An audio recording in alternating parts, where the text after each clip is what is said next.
too dark. I can't see a thing. Go inside and look. What's the game series that piqued your interest in gaming? Was it the first game you can remember? Or was it the one that wowed you like no other? For me, it was all the way back in 2001 when I played Return to Castle Wolfenstein. It was World War II, it was sci-fi, and it was terrifying to young child me. But there were so many things about Return to Castle Wolfenstein that got me hooked on the series as a whole. It might not be my favorite series of all time. We'll get to that one at some point. But it's pretty high up there. Welcome to A Little Late, a series where I review video games, sometimes a few days late, and sometimes 16 years too late. It's not Return to Castle Wolfenstein. Instead, this review is going to be about the game that's at the end of the Activision era and before the Bethesda era. It's going to be all about Wolfenstein 2009. Wolfenstein 2009 is a weird game now.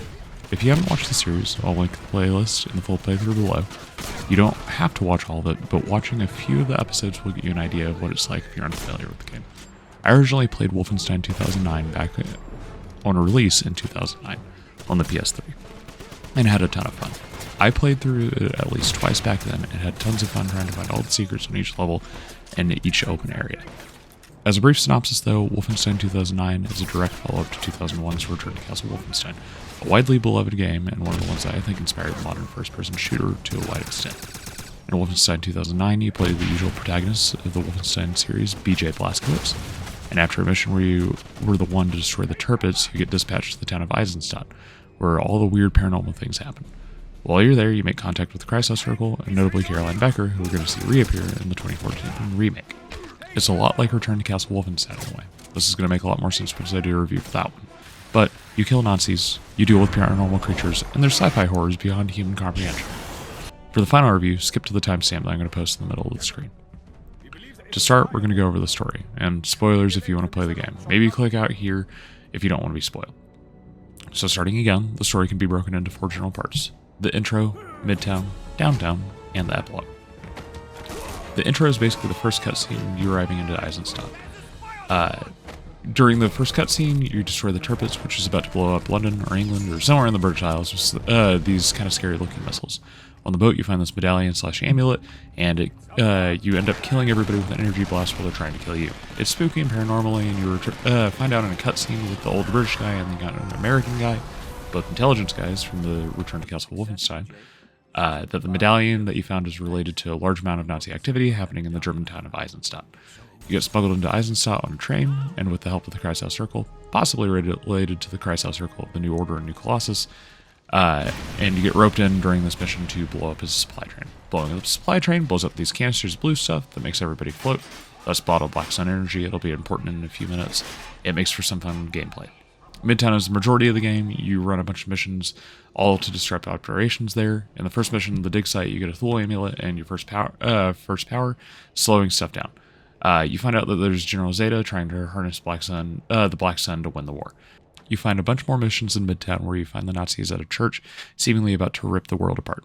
The Nazis on a farm, making some crystals and dog people monsters. Nazis at a hospital, making invisible monsters with energy blades, who also have schizophrenia. And Nazis at a cannery, making a giant cannon that uses Black Sun energy. At the cannery, you find that General Zeta turned himself into a Black Sun bug monster. Or maybe always was a Black Sun bug monster all along. But you gotta kill him. You then gotta go from Midtown to the next section, downtown, because the Nazis are all angry that their general is dead, and they're ripping apart Midtown. Deathside also shows up after the cannery mission. He's from Return to Castle Wolfenstein. He's the kind of generally normal antagonist of the game. Downtown is where the game gets really rushed, though. You get there, you find out that Caroline Becker's been kidnapped, you go to a castle, she gets killed, then you fight a big Black Sun bug monster, then you go back to downtown, you run a couple of side missions, if you want, you don't have to, where you destroy radio towers that beam energy up to the airship. By the way, if you haven't looked up the whole game, there's a giant airship. You only find that out whenever you're talking to some side characters in the game. Once you get back to the base downtown, it's basically the end game, and that's only an hour and a half of gameplay. You then go to what I'm going to term the epilogue. In the epilogue, you get onto a truck, you go to an airfield, which feels really familiar to other games of the area, but I'm not sure what I'm actually recalling. And then you get on a tiny airship, it goes up to a big airship. Let's call it the Zeppelin. On the Zeppelin, you fight through basically the entire German army and every enemy you've ever met. Hop into a portal, fight the usual super soldier who now has superpowers from another Thule amulet that the Nazis found, and then hop out of the portal that is now breaking apart and destroying the entire airship. You punch some random guy, steal his parachute, and then jump away to safety. The end. Also, Death's Head somehow survives the crash. I don't know how that ancient old man did it, but hey, we gotta have our antagonist in the next game somehow. I will note that this game definitely has issues fitting into the canon. I don't think the story guys at Machine Games really want to square the circle, but Caroline Becker dies in this game in the castle, and she's also a huge component of the New Order and the New Colossus. Maybe that gets solved in the story and I completely forgot it, or maybe it's just a completely different Caroline Becker for some reason. We'll move on to the graphics. The game's made in 2009, so it doesn't look as dated as Return to Castle Wolfenstein, but it still has a look similar to Half-Life 2.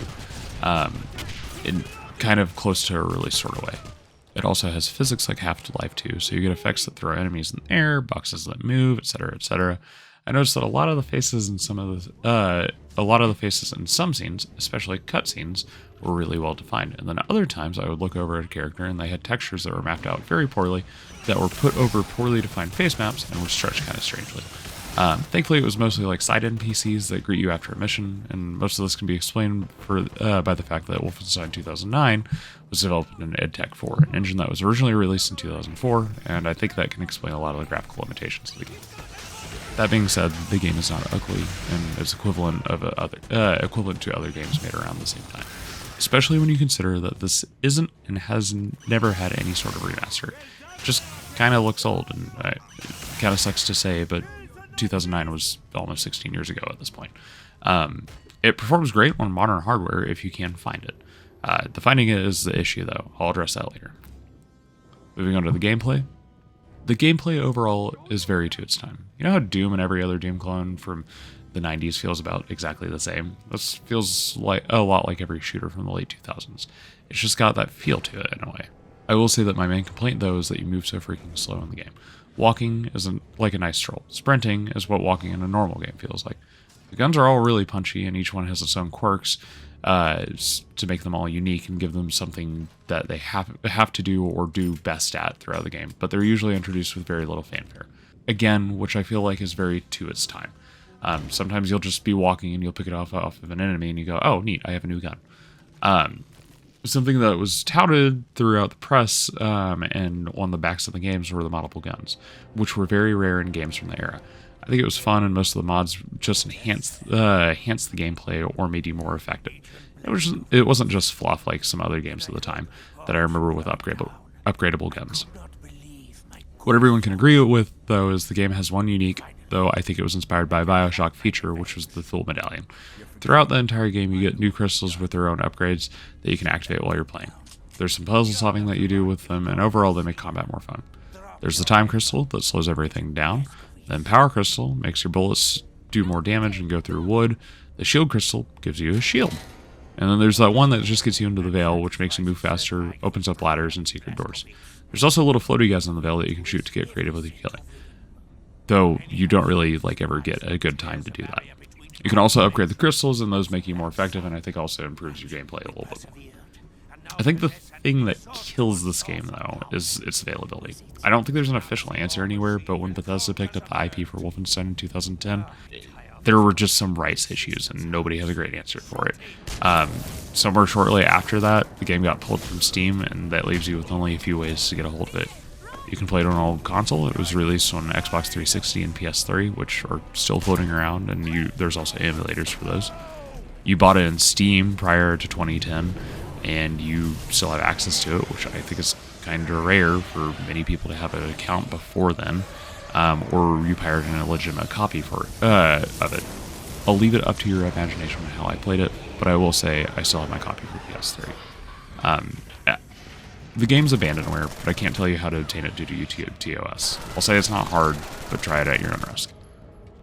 In conclusion, I like the story, I like the gameplay, and playing it again in 2025 brought back so many fun memories of playing it as a kid in 2009. I know it's the first one in this review series, but I'd give it a solid 7.5 out of 10. It's really campy, but it's really fun. I think that's just part of the Wolfenstein series as a whole.